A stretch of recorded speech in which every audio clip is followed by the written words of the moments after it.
¿cómo nos puedes detallar el origen de la DINA y los órganos represivos que hubo en la dictadura militar en Chile?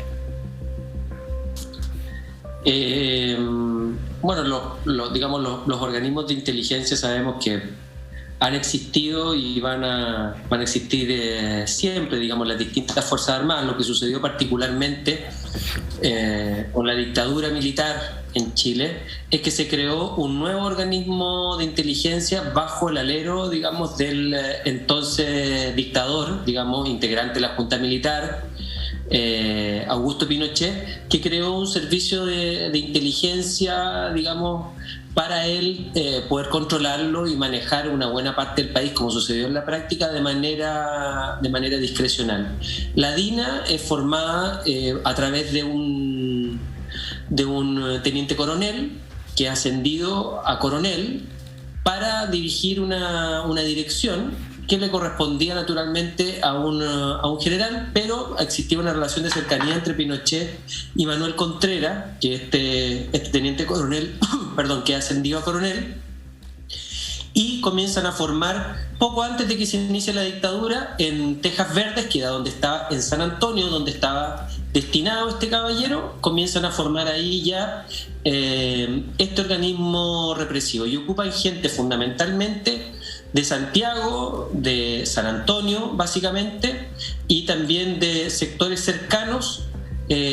Los detienen, algunos antes del golpe militar, pero la mayoría los días posteriores al golpe militar. Se los lleva a un centro, digamos, de un campo de concentración, se habilita un centro de torturas en el subterráneo casino oficiales del regimiento, y se comienza, digamos, a aplicar tortura, ya ensayar, digamos, formando a los futuros agentes de la DINA en un campo que estaba también ubicado a muy corta distancia. Es decir, son 3 lugares. Está el centro de torturas mismo, que es el regimiento Tejas Verdes, un campo de prisioneros que está a poca distancia del regimiento, y unas cabañas que eran las cabañas Roca Santo Domingo, que es donde se empiezan a formar estos primeros agentes de la DINA por gente como Miguel Krasnov, digamos, como por Pedro Espinosa y un montón de otras personas que se hicieron conocidos posteriormente.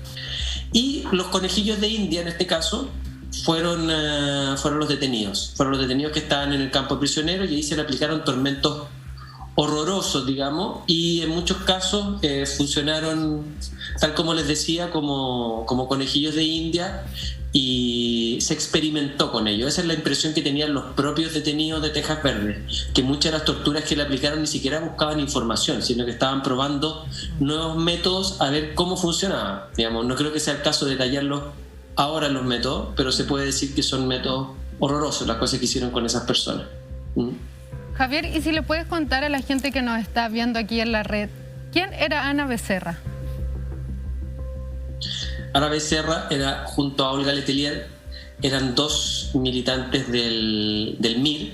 Eran militantes muy jóvenes, idealistas de 17 y 16 años, estudiantes del colegio. Ana estaba recién embarazada. Olga era una niña que tenía un pololo, nunca había tenido relaciones sexuales con él. De hecho, a Olga la fueron a buscar al colegio, la fueron a detener los militares. Y ella lo tomó primero con algo de humor, esta situación, porque fue adelante todo el curso y se sintió como alguien importante, como una niña, digamos. Era correo del MIR, no tenía más experiencia que eso, eran labores secundarias.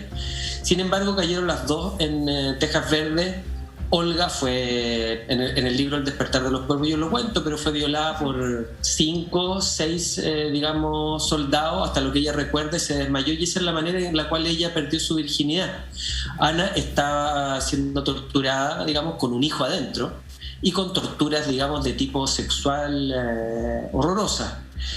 Ambas sobrevivieron a este horror, en buena medida también gracias a la amistad que habían construido fuera del regimiento, y a toda la solidaridad que también se dio en estos lugares de horror donde todo es oscuro y es el infierno, si uno lo pudiera decir.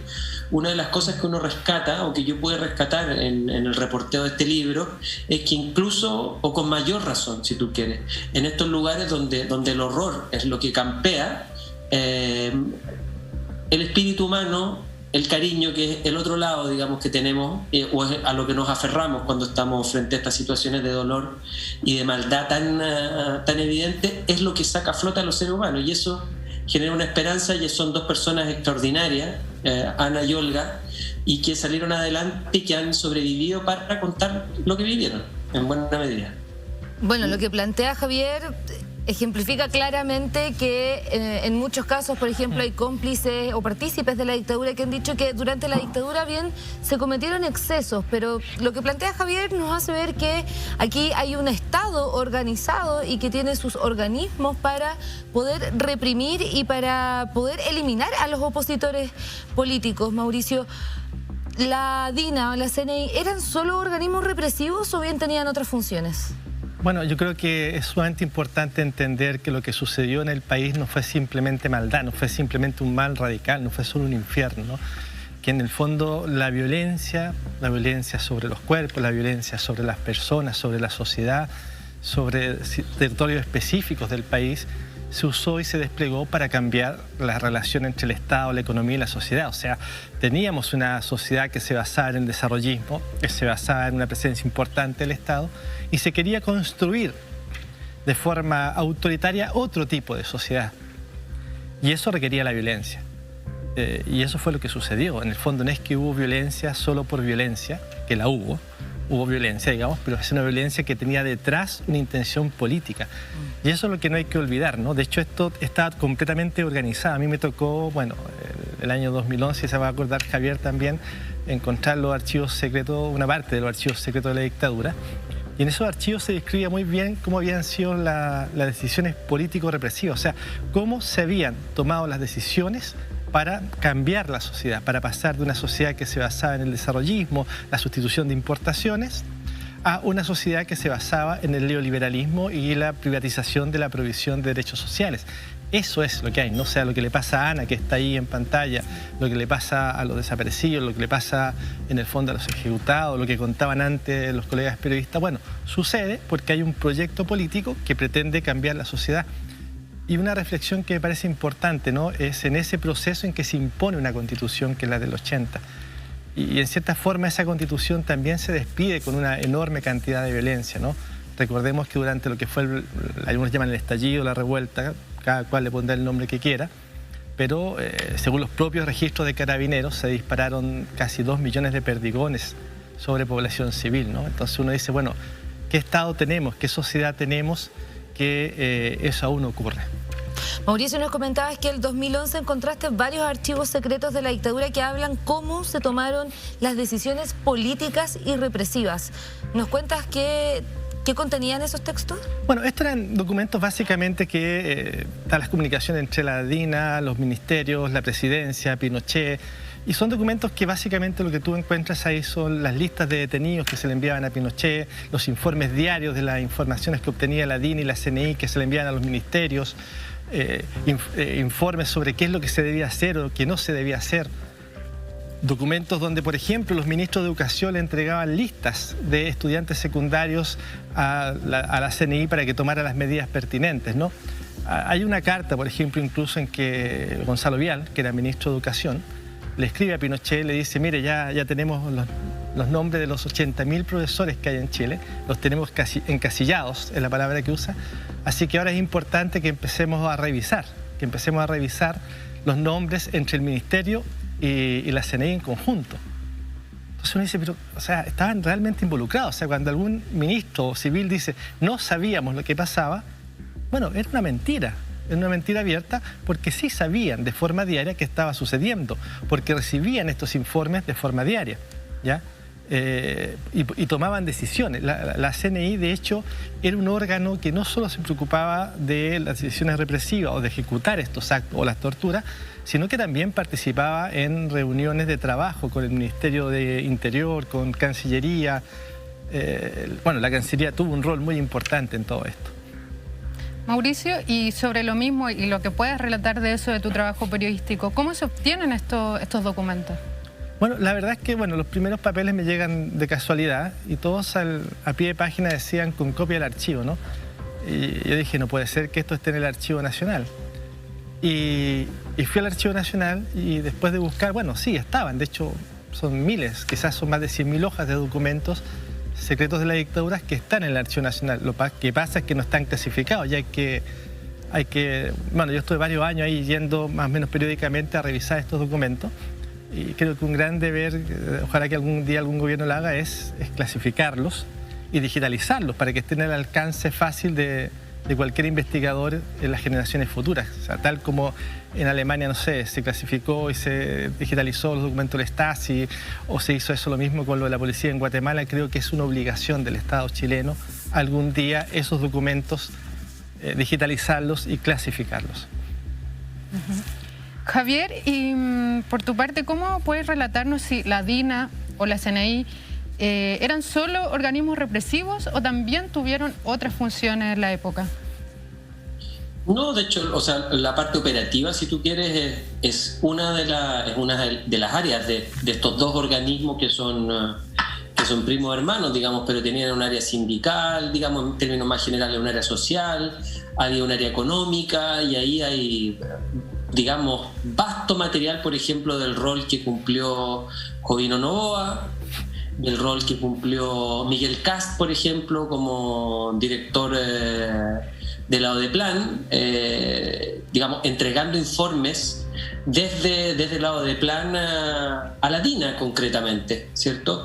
Y tenemos también como, porque uno habla de los organismos de inteligencia, digamos, solamente, pero acá, digamos, los civiles actuaron junto con los servicios de inteligencia, después del golpe militar.